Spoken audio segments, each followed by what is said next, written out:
welcome to the Isle News. What's up, guys? Now, if you're new to my channel, this video is not going to be epic gameplay. This video is mostly just going to be based on the update and me talking. There's not going to be any gameplay in the background. It's not going to be very interesting. So if you're here for exciting stuff, this probably isn't it. But if you're here for news, this is exactly what you're looking for. Now, the first thing I'm going to talk about is they've been doing dev Q&As in the Discord where people ask questions, the devs actually give official answers, which is really cool. Now, I'm showing a scrolling list of some of the stuff they talk about, the tacos burrow that they can do, and a lot of stuff that we're actually be covering in this video. But I just want to mention this because the Discord does have like a good resource for a lot of frequently asked questions about all kinds of stuff. How Dilo Venom works, how complex the AI will be, what is the state of the Magna Raptor. I'm just basically reading some of the questions right now. So I will have a link down below to the Isle Discord if you want to join it. And also, all these clips you're about to see come from Dondi's stream himself. I will have his stream linked down below as well. Now, getting started in the news, the first thing we have up is something that I want to mention because it's coming to the game very soon. Dondi stated that the IK system and also the skin system are probably going to be the newest features coming to the Isle. Now, we've talked about the skin system before. Basically, each dinosaur has different zones on the skins, and from my understanding, there's quite a few zones. I think there's about 6 per creature. I could be wrong, and it could be different based on the creature itself. But you can see from these clips that there's a top area, there's a bottom area, there's the lines that go through the bodies that can be changed, and each of these different areas can be different colors, so you can have a pretty, I guess, customizable creature that you can call your own. And from my understanding as well, these, I guess, skins and the colors, I think, will be inheritable. Now, I don't know if it's going to be like mom and dad. There's mutations to where you inherit from some from mom and some from dad, or if it's just like you inherit the skin from your father, your mother. You know, there could be a lot of different things. I don't know how crazy they're going to go with it. I haven't heard them talk much about it, which they could have. I could have missed some things. But I think they do want to make it to where it is sort of like a lineage thing where you do pass it on, at least some aspects of it, which is pretty awesome. Next up is the IK. Now, if you guys don't know what IK is, I've talked about it in the past. It stands for Inverse Kinematics. And basically, it's kind of a system that's very adaptable. It's almost procedural. I don't know if it is procedural, but the way it works is the creature's body kind of adapts to the terrain, and it does this on the fly. And they've been working on it for a while and making it faster and better, and I guess putting it on all the different creatures. As you can see from these clips, you know, a foot that's on a rock will be elevated compared to the foot that's on the ground. The body will shift. As it's going downhill, the creature will be facing downwards. As it's going uphill, it'll be facing upwards. If it's on like a bend on top of a slope, the back side of the creature will be kind of down and the front side will be kind of forward, you know what I mean? It makes the whole game more realistic and immersive, and I'm very excited about it. Now, moving on from this, we do have a few creatures being added to the Isle. The first thing I want to talk about is the tribal. Now, the tribal's been showed off on a few streams, I think in-game, and also on Dondi's streams. Now, the footage I'm showing here is like in-engine, in the Unreal Engine. This is actually not footage from in-game. It's basically the same thing, though. But they do have the model in-game. This is a store-bought asset, from my understanding, as we know, because the tribals are actually supposed to look like mutants based on the lore. So this isn't a final model, but I think the model that they're using here actually looks really good, and you can kind of see some of the systems in effect to where you know, the body kind of leans and sways. It's also going to have IK, I'm assuming, and you can see how like they pull back the bow and stuff. It just looks so nice. Like, this model just looks really good. It's kind of cool to see a good tribal model in game, and I think it kind of means that we might be seeing some sort of tribal action here soon. Now, a lot of stuff is planned for tribals, you know, building, crafting, all kinds of stuff, taming, you know what I mean? A lot of these features probably won't be added for a long time, but being able to play as a tribal or a human in-game with some basic combat features is going to be pretty nice. Next up is, I guess, the BRACHI. The BRACHI was mentioned recently. The clip I'm showing here shows the BRACHI being a fast boy. Now, if you guys didn't know, the BRACHI is replacing the Puerta.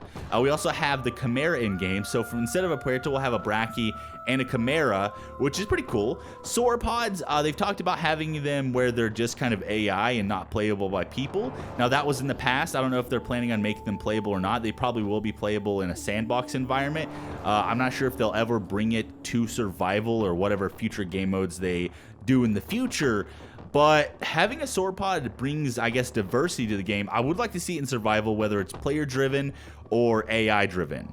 You know what I mean? Having that diversity, seeing those huge, massive creatures, it's going to remind you of like going into Jurassic Park or watching The Land Before Time. You know, you being that sense of awe of those magnificent, massive like creatures that exist. It's going to be so good. Next up is we have the HYPO CARNO. Now, the HYPO CARNO has been shown in game. I haven't seen it. The footage you're seeing here is being shown on Donnie's stream, and it's like in-engine footage. I don't have any footage of it in game. I do know some of the devs have been running around and killing like creatures on Herbivore Rock and stuff with it, and around the map, I guess if they have mega packs or something.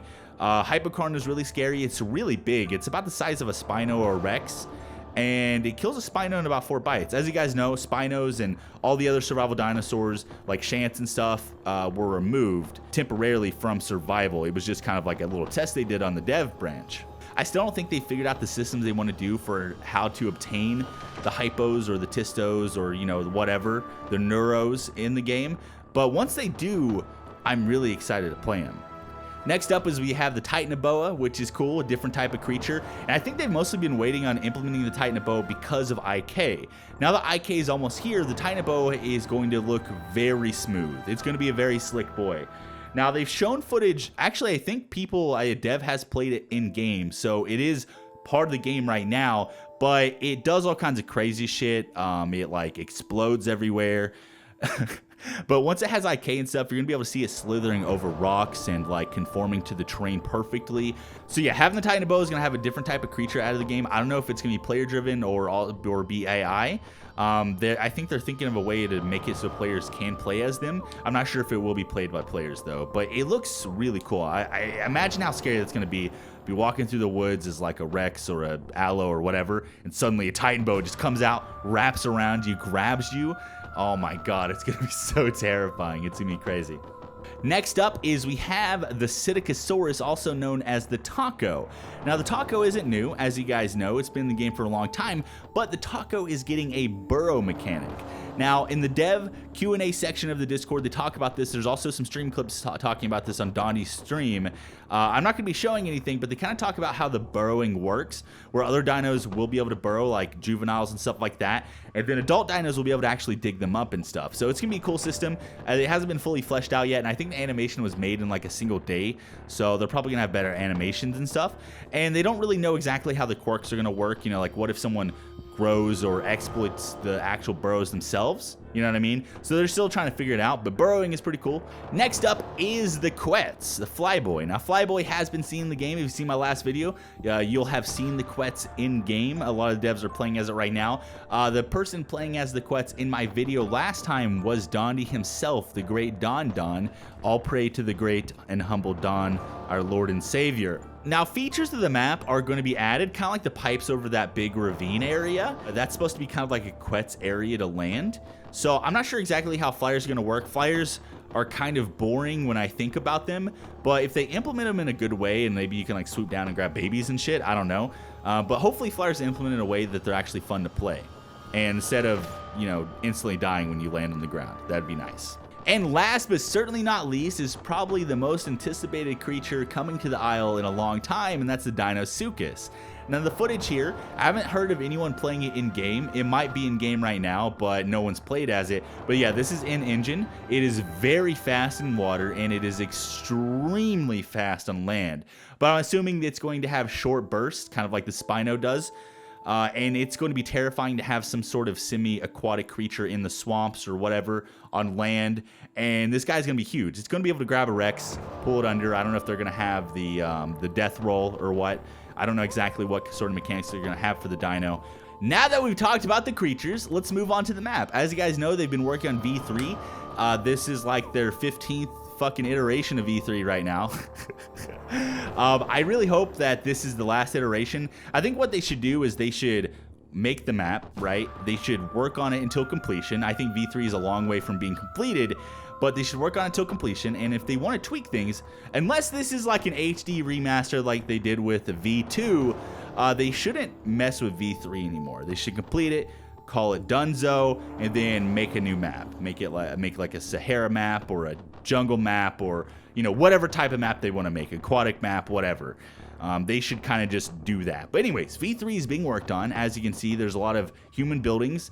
There's a lot of new different areas like Herbrock and all kinds of stuff. It's very nice.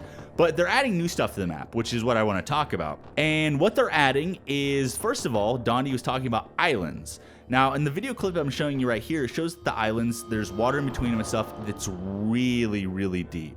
Really deep. You can see the HYPO Spino down there. And they also talk about aquatics. Now, I'm not going to say aquatic dinosaurs because I know that triggers a lot of you guys. So, we're just going to say aquatics or marine reptiles or aquatic reptiles. But yeah, Dondi was talking about, I think the team wants to add a mosasaur. And I think Dondi said that if the team wants to do it, then they can just go ahead and do it. But I think it was mostly a joke. We probably won't be seeing aquatics anytime soon, right? But when we do, it'll have these deep areas, which is one thing I really like about rivers and stuff. Rivers add such a realistic touch to the map. And it's going to be nice when we have really deep areas and stuff. And they're kind of planning for the future, I feel like. We might get a dedicated aquatic map in the future, but right now having deep areas for future aquatics, I think, is really nice. Next up is the redwoods. Now, Dondi has some clips of the redwoods being made, and it looks pretty good. Now, we're pretty used to redwoods, and we know what they look like, but redwoods are being added to V3, which is nice. And last but not least is volcanoes. Now, I don't know if the volcano is going to have any sort of event like eruptions or whatever. I have no idea. Eruptions, if we do get them, are probably going to be really far down the line. But having a volcano there is pretty sweet. Maybe we'll see smoke rise up in the air. It'll have like a just, I guess, realistic effect on, kind of prehistoric times, even though this game isn't based in prehistoric times. It's based in modern day or the future. But yeah, it'll kind of give the prehistoric vibe to the island. Anyways, guys, that is all the news I got for you. If I missed anything, make sure to comment down below. I've actually recorded this video like 4 times because weird things keep happening. So hopefully I didn't forget anything. Once you record it so many times, you think you've talked about something, but you actually haven't. So yeah, tell me down below if I did. Hopefully you enjoyed, and I will see you in the next one. And the reason I waited so long to make this video is I wanted to get a lot of stuff kind of like together, and I kind of wanted to talk about it.